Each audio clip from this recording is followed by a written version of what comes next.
And good evening, everyone. Welcome to the Works Podcast. I'm Keith Williams, your host, and we got a great guest for today. We got Gerald Leonard here.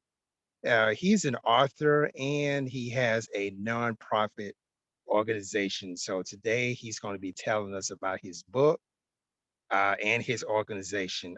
Gerald, welcome to the show. All right, thanks so much.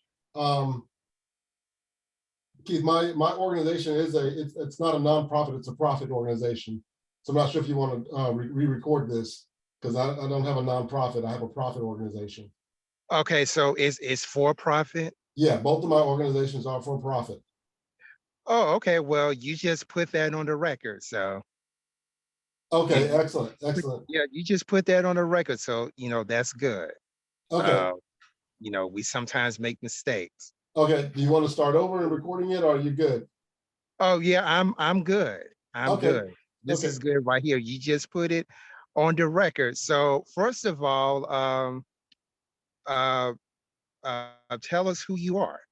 Okay, so again, thank you for inviting me here. My name is Gerald Leonard, and I am the author of Culture is the Base, a book called Workplace Jazz. And I have a new book coming out in 2023 called A Symphony of Choices.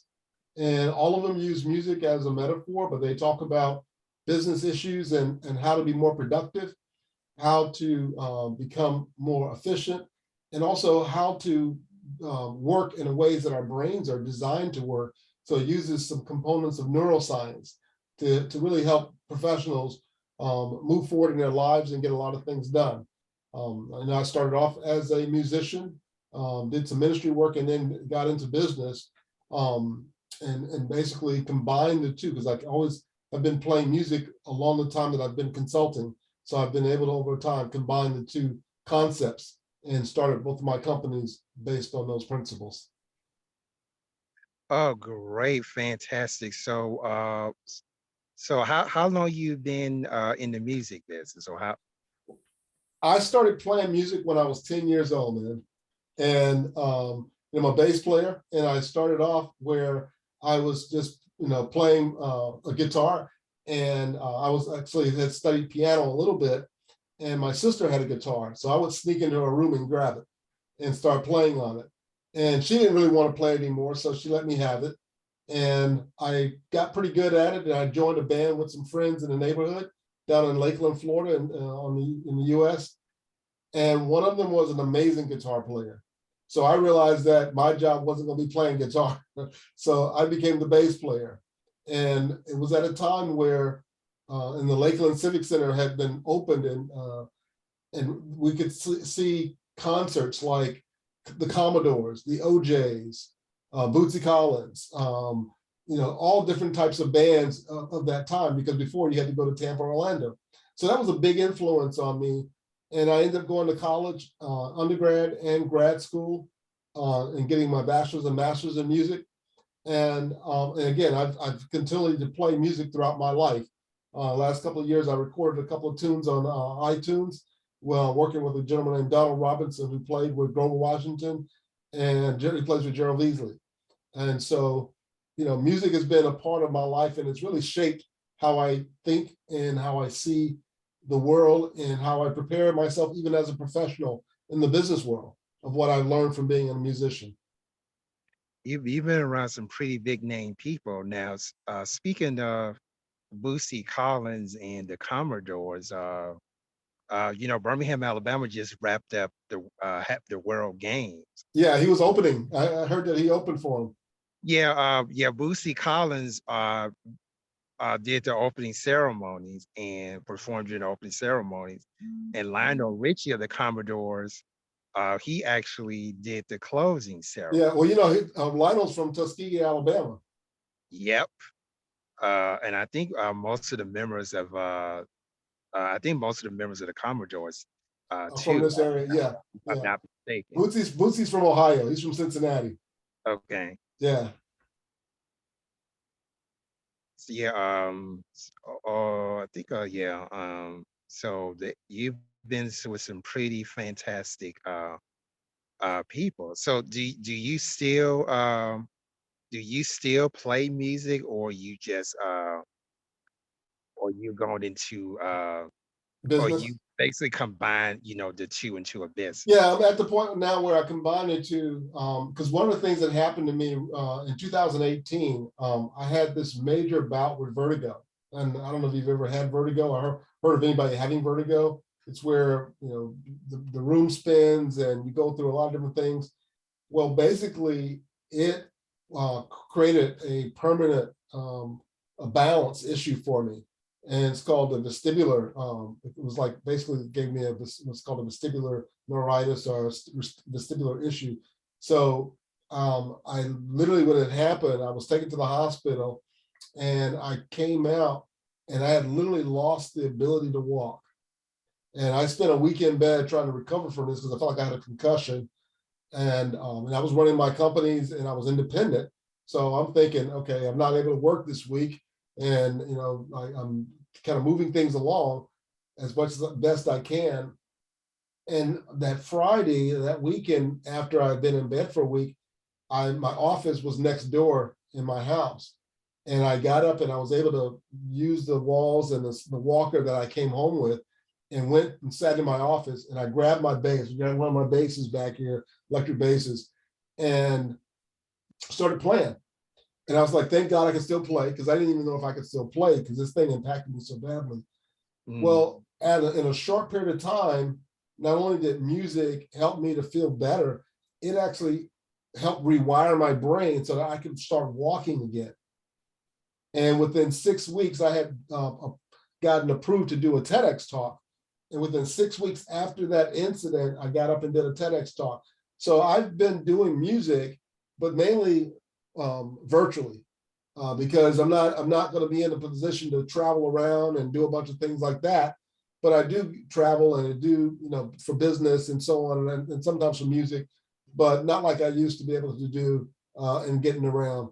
And so from that angle, I call it a constraint, as something that, not that just holds you back. I don't like to call it a disability, because it's something that has actually made me better, because I've had to learn more about the brain. I've had to learn more about, myself, and then actually it forced me to dig deeper and learn what they call brain gym exercises, and learn about neurology and neuroscience, to the point where I was able to use music and my bass playing as a gift from God to help me recover and get back to where I could kind of have, pretty much a normal life.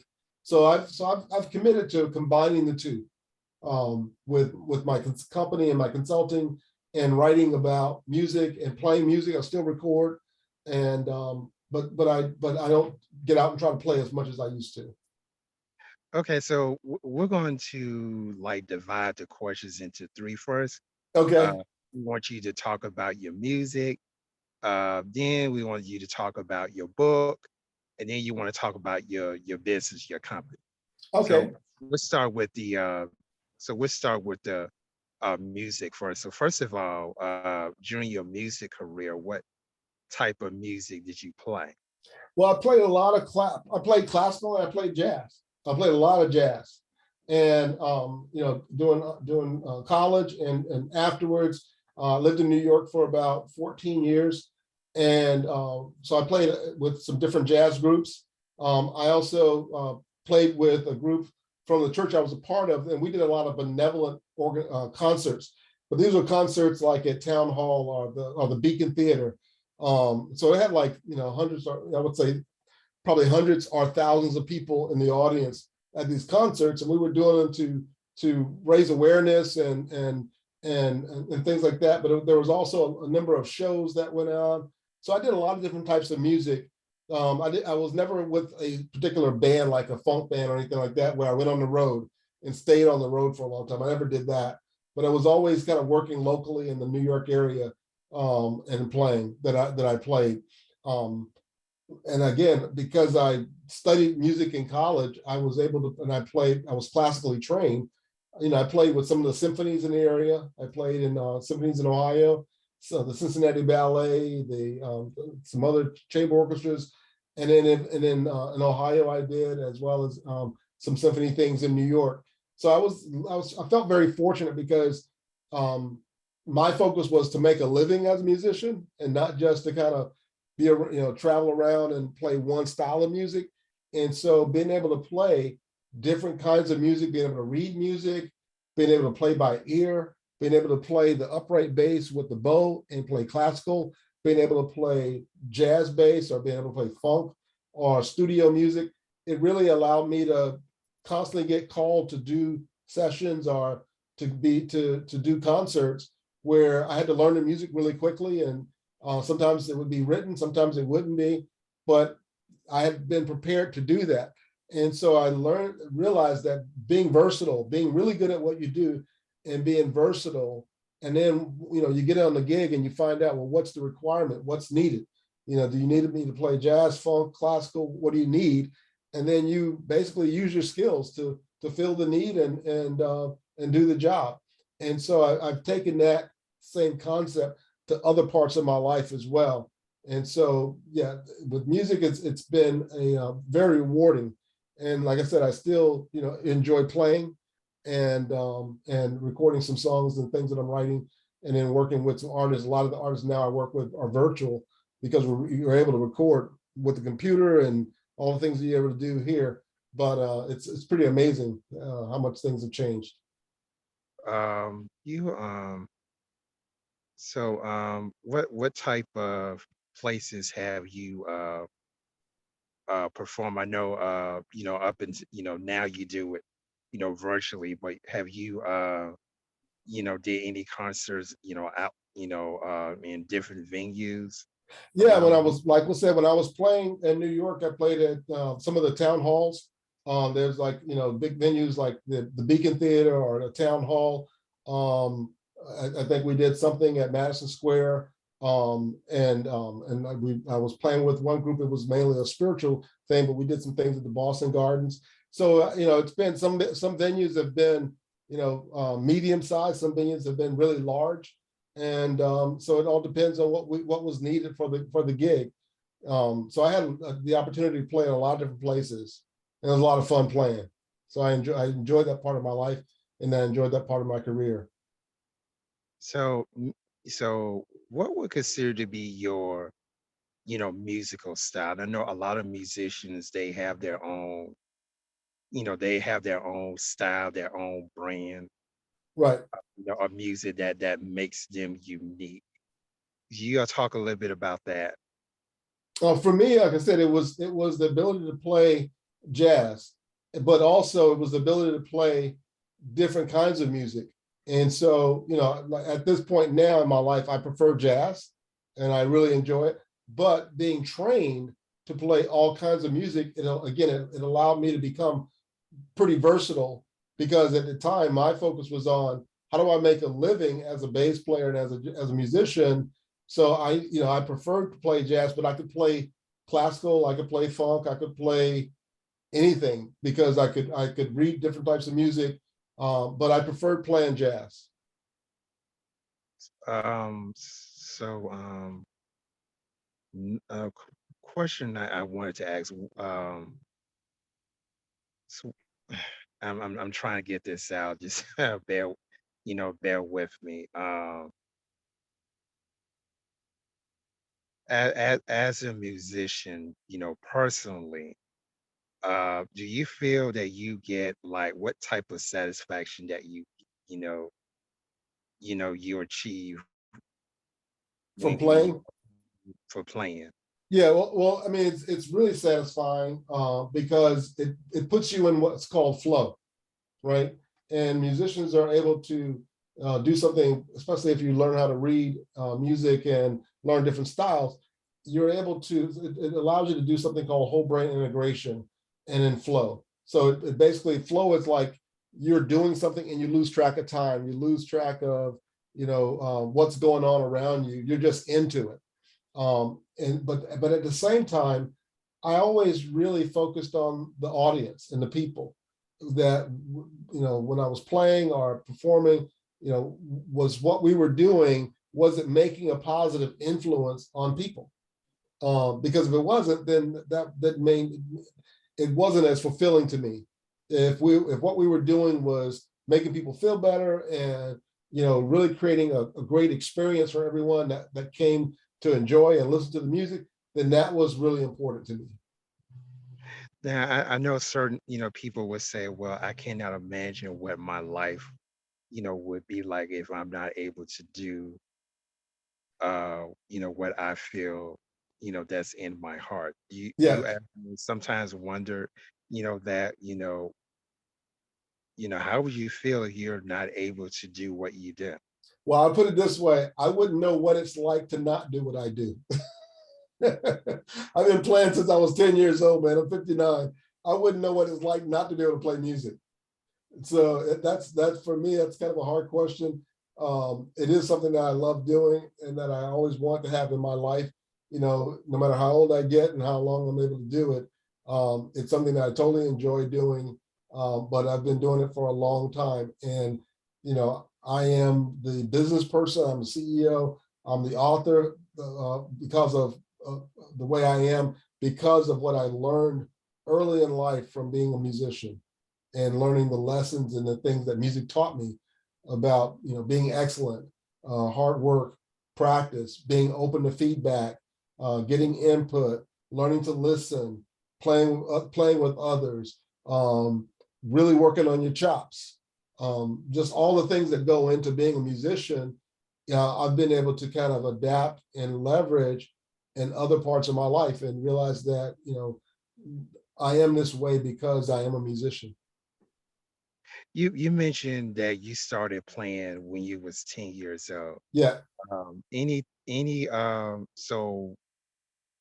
who like inspire you Stanley Clark, to play Stanley Jaco Clark? Pastorius, Stanley Clark, Jaco Pastorius, Lewis Johnson from the Brothers Johnson. He's passed away, but Lewis Johnson from the Brothers Johnson. I would say those are probably my top three influencers.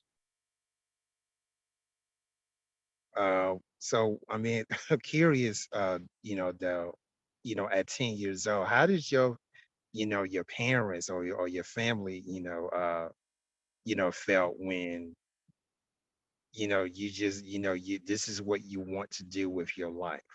Well, I mean, at that point, it wasn't something where I was looking and saying this is what I'm going to do for the rest of my life. I just know that I've always loved music, and my mom and dad, when I was young, even younger than that, would put on jazz music. So they would play Count Basie, they would play Duke Ellington, they would play Charlie Parker or John Coltrane in the house. So I grew up listening to that kind of music, and I grew up listening to funk music. It was when I came of age, if you will, it was in the 70s, and in the 70s, that's when all of the Sly and the Family Stone, all those the whole musical black culture thing took off, and that was my childhood. That's the music I listened to, but I also, like I said, listened to a lot of the traditional jazz musicians because my mom and dad loved that kind of music, and they would play, they had the big LPs and they would play, those kinds of songs. And I would sit and listen and just be fascinated by what I heard. And so music was just something that I knew would always be a part of my life. Well, I mean, for me as a kid, I grew up in the mid and late 70s, and you know, I mean, I don't. There's no musicians in my family, other than my my maternal grandfather. He sung, Right.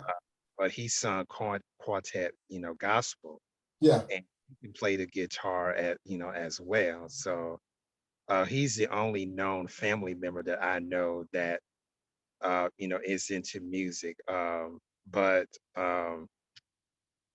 my parents, we used to, listen growing up, we used to listen to 70s music, funk, Yeah. R&B, soul, things of that nature.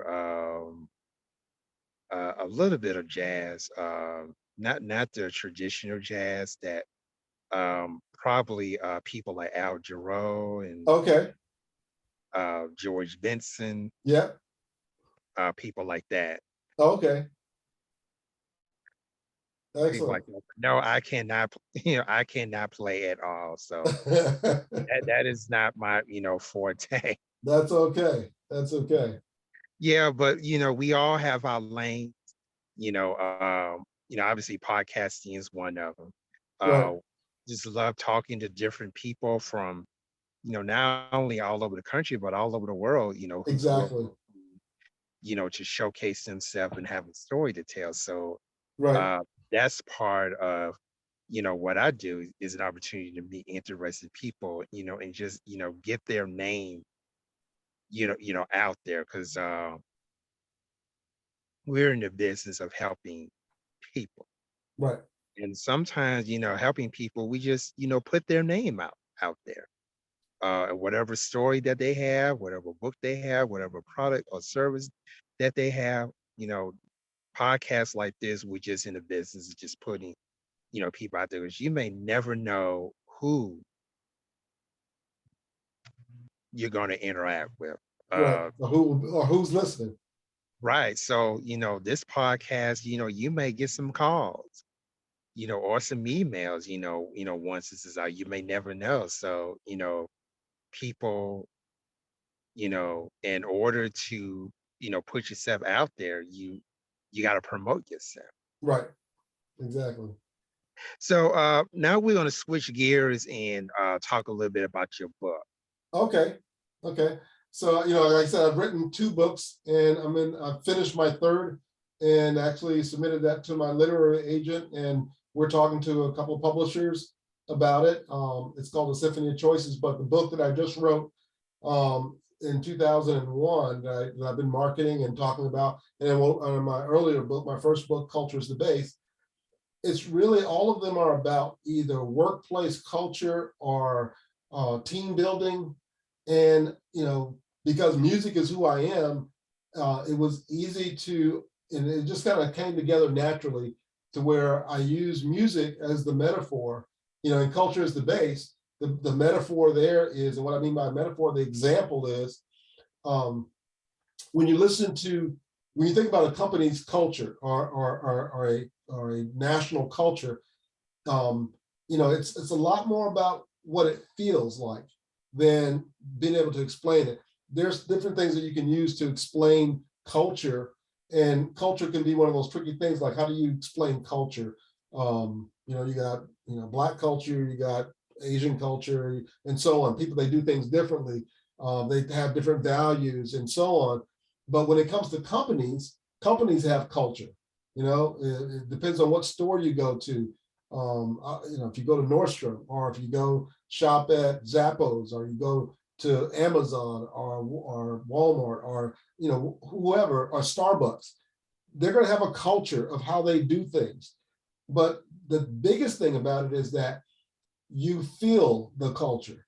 And when I think about music, what part of the music makes you feel the music? Well, it's the bass and the drums, right? I mean, think about your favorite song. Think about, a Parliament Funkadelic song. Think about a Commodore song, or the OJ's, Ohio Players. And the song starts off and you hear the bass line and the drums.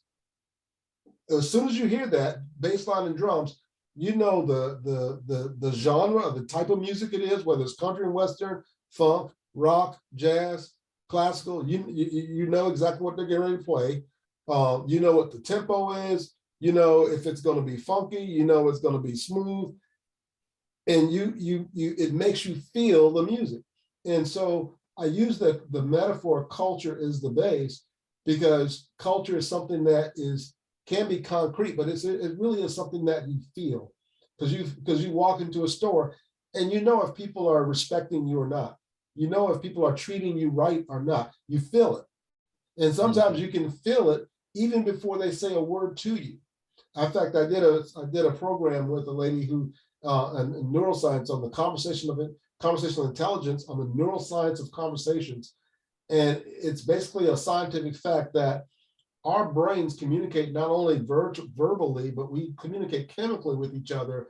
And we know within 0.07 seconds whether you have a good intent when you're talking to somebody, or somebody has a good intent when they're talking to you. You can feel whether they're really into it, or whether they're just kind of putting you off.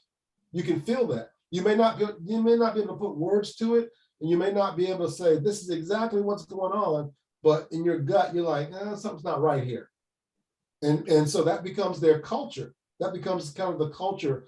And so that was why I wrote that book.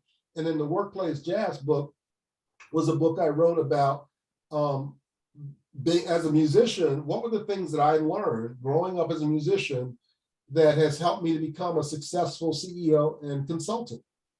And it was the things I learned as a musician.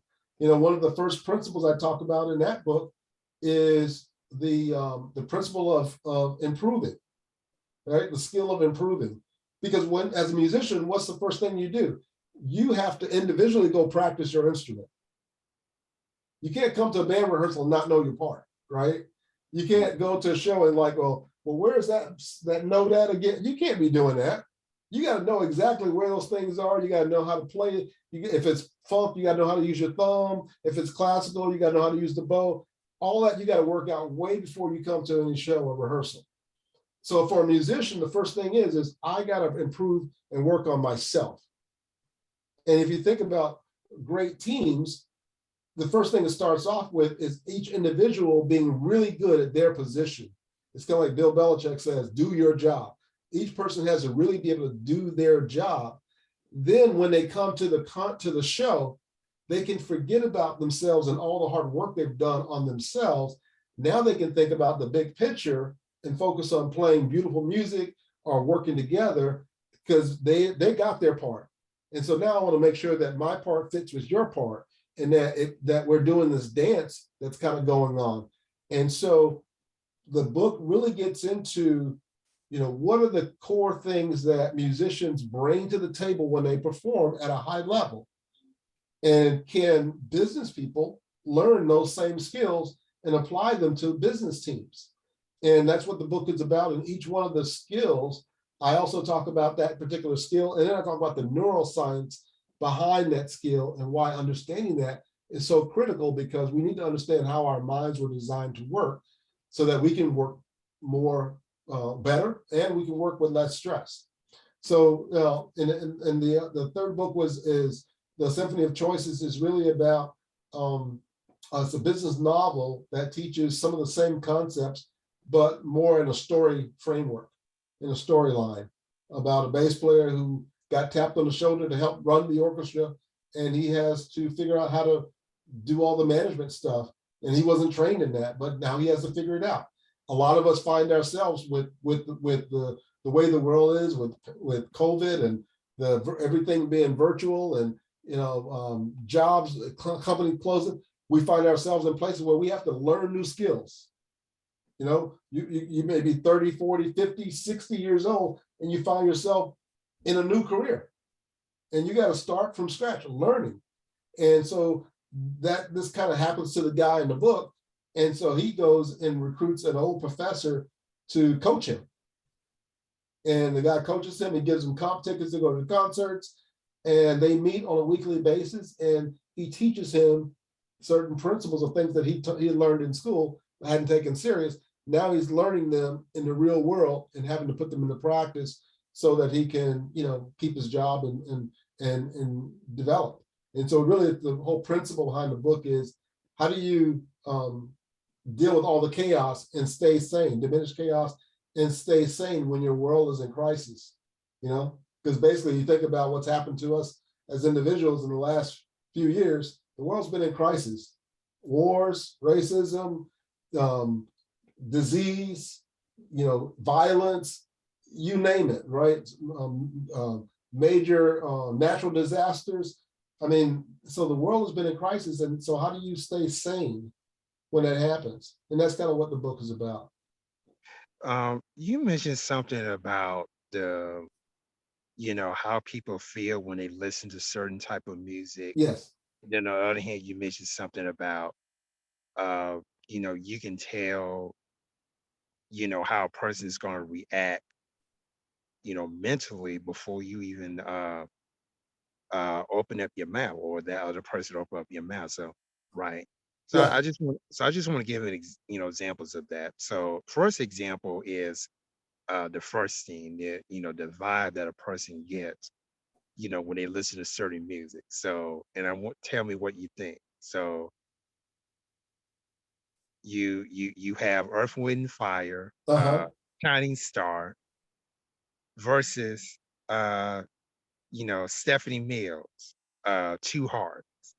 Now, if you was to listen to, both of those songs, what kind of vibe are you getting, for each one of those songs? Well, I mean, definitely with Shining Star, I mean, that's definitely a feel-good song, right?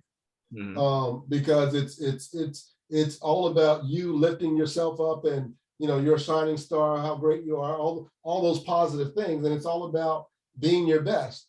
The Stephanie Mills, I know some of Stephanie Mills' songs. I'm trying to think of the way that tune goes, but I think that song's really more reflective, right?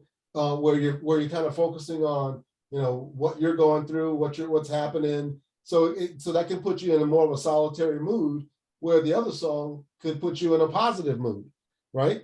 And you think about, and so from that standpoint, each one of those songs have their own little culture. One is about, hey, you got this. You're a shining star. You're positive. You got this. You can make it happen. And the other one's making you reflect on yourself and the things that you're working through. So Now, again, both of the songs, are great songs, but they make you feel different things.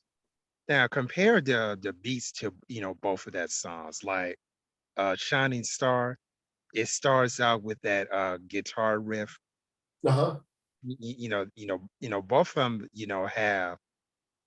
have like some type of guitar riff, but you know, it's a different both of them has like I think a different tempo. One sounds a little bit more funkier, Yeah. than the other. So, does that play a part in, how people are vibing to music?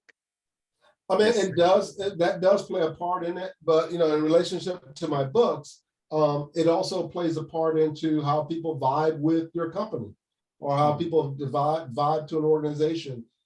Just like those songs you're talking about, um, are, one's gonna have a funky, positive, upbeat. Well, if you have a company and it has a positive upbeat and everybody's, I got your back, we're gonna make you, we're gonna serve you as our customer, we're gonna treat you right, we're gonna do the right thing for you, you're gonna walk out vibing and feeling like, you're a shining star, right? But if that's not the case, you may walk out feeling something else, and it depends. So yeah, definitely, both songs make you feel, physically or physiologically something different about yourself when you hear them, because of the tone, the tempo, the rhythm, the sounds, the vibration of the music, and so on. So it's all baked in there. Now what about like if you walk into a retail store and you hear music in the background, Uh-huh. and then you go to another retail store and you don't hear any music in the background, at all. Does that kind of set a vibe or atmosphere or culture for that, It retail could. It, store? it, it, it could. One could be, I mean, if you think about it, think about, I'll use another example. Think about restaurants you go to. Some restaurants you go to, if they want you to stay for a long time, they play soothing music that makes you slow down, and it's kind of quiet and it's kind of like soothing, and you're relaxing and the music is playing in the background. And next thing you know, you didn't order, the hors d'oeuvre, you didn't order the meal. Now you're ordering coffee and dessert, and now you're ordering a drink. Well, because why? They're playing music, or they're creating an atmosphere where you feel welcome to stay, relaxed. Or Right. you also go to another restaurant where they're playing loud music and it's just rushing, and it's kind of irritating. You man, it's like, hey, just give me what I need and I'm out of here, because the music creates a vibe of for you to, not stay around too much longer, right? Or if it's just quiet and there's really no vibe from the music standpoint. Let's say the waiter's a little bit rude. You try to give them your order and he kind of snaps back at you about what you ordered. You're thinking, nah, this is not the place to eat. This is not what I want. So you're not going to stay there. So even in restaurants or even in stores where you go and there's nice music or there's no music, that all plays a part in the culture. And a lot of this all happens because of the vision or what the owners of the company, what do they want to create? What kind of atmosphere do they want to create? And are they bringing in employees who can help deliver that experience? Are they training their employees to deliver that experience? That's all a part of it. And that's all the things I write about in my book is, one, there has to be a great vision, and then there has to be values in which everyone on the team believes in and is contributing to. And then everybody has to buy into it, whatever that is. If it's, we're going to have a fun company, that everybody has to be fun. Like if you take a flight on Southwest Airline, everything about Southwest is about having fun. From the stewardess to the pilot, to the ground mechanics, to the ladies at the counter, to the bag checkers, everybody's trying to have fun and light and it's all about fun. Now you go to another airline, it's very straight up and down. You got to sit here. There's no joking around. You got to follow the orders. And you're like, okay, this is not so much fun. I'm getting where I need to go. Not so much fun. So again, there's another example of two different cultures that can be created. So culture can be created in a lot of different ways. And it's a complex topic. But at the same time, it's kind of straightforward because you can feel the difference in them. I'm glad you mentioned it because I would go to a restaurant and they would play jazz music. Yeah. It can be smooth jazz or it can be traditional jazz. And it's like really relaxing. And then I will go to, another restaurant and they're playing R&B and soul Right. music. And you all in both of those areas, both of those places, you got people, they're vibing to the music, they're soaking in the culture, and they're enjoying their food. Right. But then I will go in another particular restaurant and there is no music at all. Same with retail. Walmart actually, um, they play all kinds of genre of music. Right. When you walk in, so it's something for everybody to listen to. And then you have some retail establishments, they play a specific genre of music. And then you have a retail store that does not play any music at all. Now, another thing I want to mention is that I remember one time working at an Amazon fulfillment center, and for a particular ship out of the blue, my supervisor decided that he want to play some music, right? While we're working, it was like old school hip hop and R&B. Right. And while that music was playing for that whole ship, I noticed a change in the atmosphere. The Yeah. workers was more productive. They was opening up, they was kind of lively.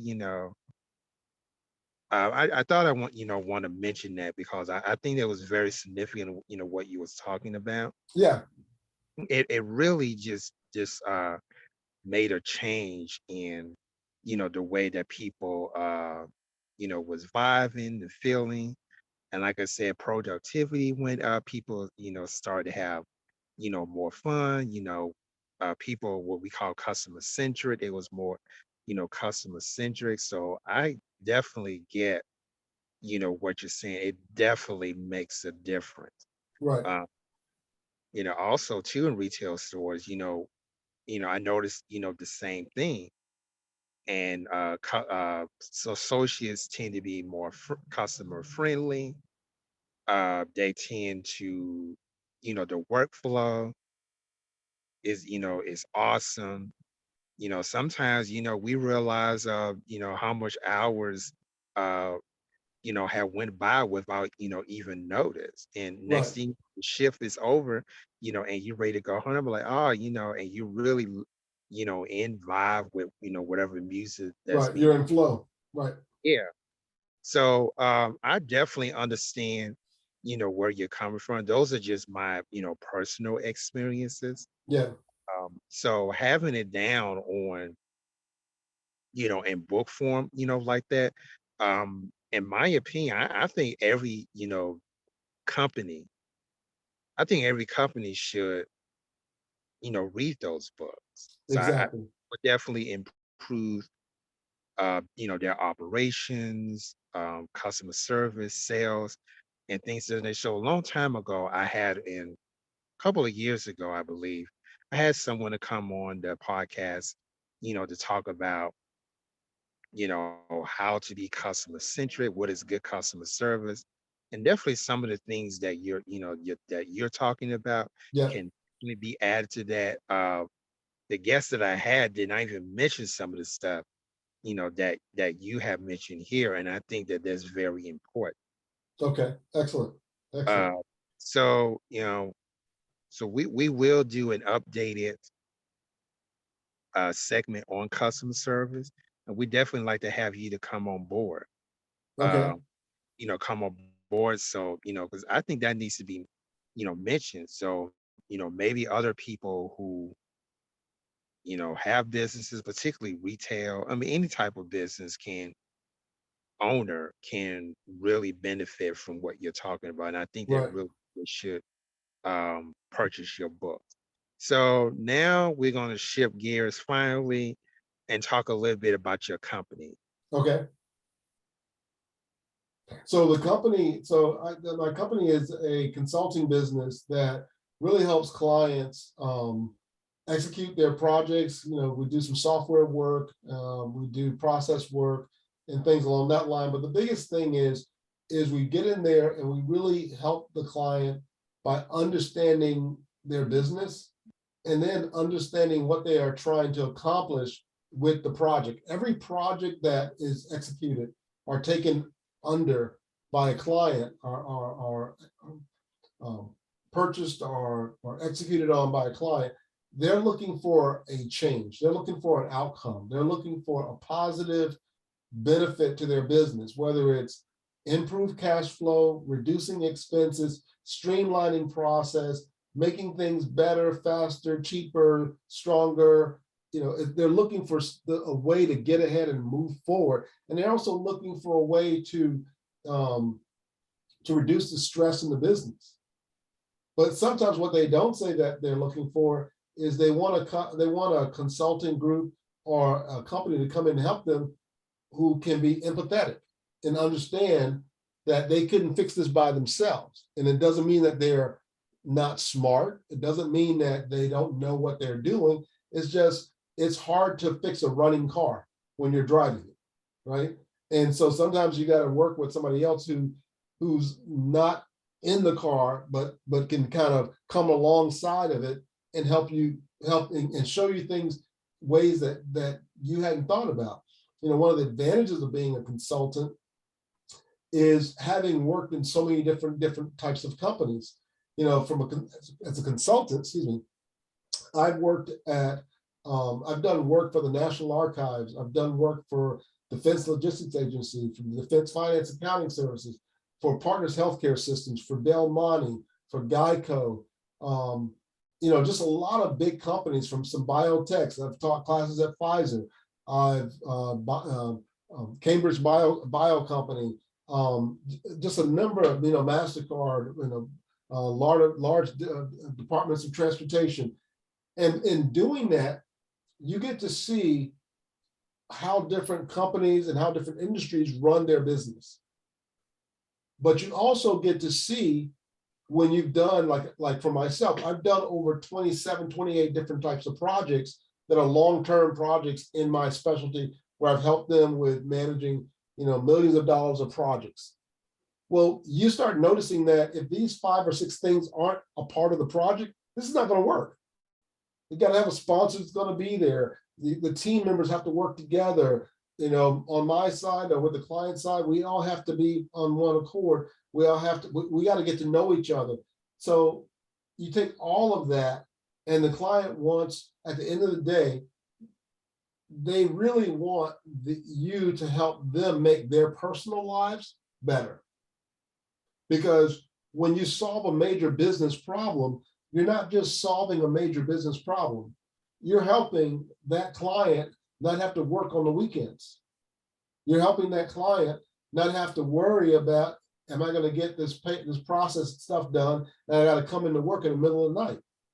You're helping this client with, I'm not going to have to always watch and be held to a beeper or to a pager or to a cell phone because the systems are down. If you come in and you help streamline the processes, make things faster, keep things from going down, get the system to run better, guess what? You just made their personal life better. So now, instead of not being able to make their kids' ball game, they can go and make their kids' ball game. They can go home in time for dinner. They don't have to work, 12 hours a day. They can work 8 or 7 or even less because you've made the process run smoother or automated it. They can take a week's vacation and not have to worry about having to work in the middle of vacation because something has gone wrong. So to me, it's about when it's because I do consulting, I look at it as my job is not only to solve a business problem, but it's really to address the personal problem that that person is not talking about. Because they're not going to come and tell you, man, I haven't been able to go to my kid's ball game because, I'm working this job and we got all these system problems and I'm always on call and I got to go to work all the time. Or the system has these manual processes that takes us hours and hours to do. And if we could automate it and make it go faster, we could all go home and enjoy our weekends and not have to come into the office on a Saturday or a Sunday to get work done. So consulting is about making a difference for the business, but it's about making a difference for the individual. And honestly, I would say the majority of my clients that I've worked with, after working with them for a while, we actually become friends. We get to really know each other, and they will share with me how what I've done for their business has actually made their personal lives better, because now by solving that business problem, it's actually helped solve a personal problem for them as well. So that's kind of how I look at consulting and building my business, and even with my team members or my staff, is how can I make their lives better? Oh, that is fantastic. Now, I know you mentioned something about company culture. Yeah. Is that a part of your consulting work? Yes. Yeah, because anytime you do a major project, you are changing the culture of the company. Period. You're changing the culture of the company. And here's how I use music in my consulting and how music has influenced my consulting. When you're working on a project, let's say I'm in a company that has 10,000 people, and I've done this. I have clients that have clients that have hundreds of thousands of people, and working on projects where there's like billions of dollars in the budget, not just millions, but billions of dollars in the budget. And you go to the main office, and you may be sitting in front of 5 or 6 or 10 people. Those are the people on the front row of a concert. But let's say it's a state agency that has people all over the state. And some of them are on the corners of the state, some of them are out by the water, some of them are out in the mountains. Well, when you implement a system, it's going to impact them too. But do they get a say in what's going to be done? Most of the time they don't. And I think about it this way. If I'm playing a concert and it's at a stadium, the people on the front row can see you, right? But if you don't have the system set up where you got speakers in the middle of the audience and speakers in the back and big screens up, then the people in the back, they can barely hear you, and they definitely can't see you. Mm-hmm. So they are not interested in the concert if you put a concert on and they can't see it or hear it. But if you put a concert on and you put speakers in strategic places where people can hear the music all over the place. You put screens up so that people can see the people on stage and see the people in the front. Now I've included people way in the back in the balcony and people up front with me that are in the room. So when we roll out a project and we think about not only the people in the room, but people across the board, all of the stakeholders, and we make sure that what we're going to implement is going to take in consideration their current culture and where they're trying to go, then you're going to get buy-in. And people who may not have ever worked with you, but are influenced by what you're implementing, are going to feel like you thought about them because you did. But if you don't come in that and you just focus on the people in the room, you implement something and you don't know what it's going to do to people out there. And the majority of the time, if the people out there in the audience don't accept it, then the project gets killed and you get fired. Can this also be related in for a company who sells a product or service to provide a great customer experience? Sure. Yeah, because again, the customer experience is, who's the customer? Is it the ones that you see right up front, or is it all of them? Is the ones you see up front and the ones that you may never see, but are using your product and services? And are they using it knowing that you've thought about them and that you've kind of designed the product, you've designed the service, you've structured the solution in a way that makes their lives easier? Because not only are you solving the problem of your main customer, you're solving a problem for all of the customers. Because maybe the guy out who's never going to see you because the system was so clunky, he has to work weekends, or he has to work 10 hours a day or 12 hours a day to get his job done because the system is so slow and things don't work properly. Well, you fix the system, make it run faster, make the process easier, make it smoother. Guess what? You just made his life better. And people don't keep you around as a consultant because you just got a project done and they think you're great. They keep you around because you've made their life better. When you go to, go ahead. Does mental health play a role? Sure. In this? Because I know a lot of what you are mentioning, has a lot to do with mental health. Like, for example, if someone is working like 10, 12 hours, eventually they're going to get burned out. They're Exactly. going to be like mentally drained, and that's going to affect their productivity. Yep. And it's going to affect the vibe and the culture of the company, because You they're got not it. able to, they're not able to, be productive as they used to. They're not able to provide that customer experience when Right. people walk through the doors. Right. Definitely understand that perfectly, well. And because of that, a lot of businesses, they lose some money. Right. Because people come in, they know that the vibe is bad, they know the experience is bad, and then they're gonna go somewhere else. Exactly. They're going to go somewhere where if the employees are feeling valued and feeling like they're being taken care of and they're being considered, then they can be that way to the customer. But if the employees are not feeling that way, then you got a problem with your company. And so my philosophy has always been to really model the behavior I want to see in my employees or our staff or consultants or my team members, to be that model for them, and work on myself. And sometimes that means me going out and getting a coach, and having, and that's something I learned from being a musician. How do you get good at being a musician, right? Well, you start playing the music and you're like, okay, well, how do I play all this other funky stuff? Well, I need to find a teacher. Well, who's going to pay the teacher? Well, you got to pay the teacher. You got to go get a job, make some money, go find somebody who's going to tell you all of what you're doing wrong so you can go practice it and do it better. So that lesson of learning how to play music and taking lessons and having someone give you feedback and say, no, don't do it that way, do it this way. And here's a better way to play it.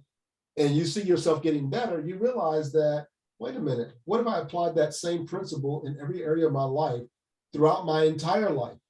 To whereas if I'm gonna do podcasts, I'm gonna go find a podcast coach who can help me really be the best podcaster I can be. Or I'm gonna be a speaker. I'm gonna find a speaker coach who knows all the ins and outs of speakers. Or I'm gonna find a writing coach, and I'm gonna figure out how to write a book and make it the best book. And I'm gonna figure out how to market.